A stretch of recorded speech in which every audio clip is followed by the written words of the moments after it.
আমি একদমই বেশি হয়রানি হওয়া ভালো লাগে না। আমি একদমই মাল বেশি 1100, 1900 একবারে। আমরা 2 কেজি না 20 কেজি নিলে একই দাম। আমি পার মুঠে পয়সা দিতে এতটুকুই পারবো। ঢাকায় পরে আসছে, কিছু করার নেই। বেশি 900 টাকার মাছ, 1100 টাকা, 200 টাকা। এত বেশি যে মাছ কিনছেন কেন? বাসা প্রোগ্রাম আছে, কিছু করার নেই। বেশি লাগতেছে, একটু বেশি। ইলিশ বন্ধ, এই কেজিতে 50 টাকা বেশ কম আছে। বিক্রি কমছে অবশ্যই, আমাদের তো লোকসান। বিক্রি বেশি হলে লোকসান গুনতে হইতো না। হ্যাঁ, ইলিশ আসলে মাছের দাম কমে যাবে। ওগা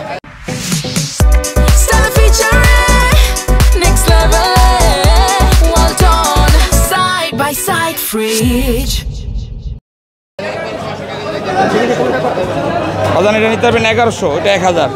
রুই আছে 400 টাকা, পাবদা আছে 400, চিংড়ি 1000, 1100। বল মাছ কিনতে আসছি। দাম তো নদীর মাছ বলে 500, 550 একটু বেশি আর কি মনে হচ্ছে স্বাভাবিক থেকে। বেশি মনে হচ্ছে ছোট মাছ। হ্যাঁ, সব কিছুরই দাম বেশি। এখন দাম কম থাকলে কি বেশি কিনতেন?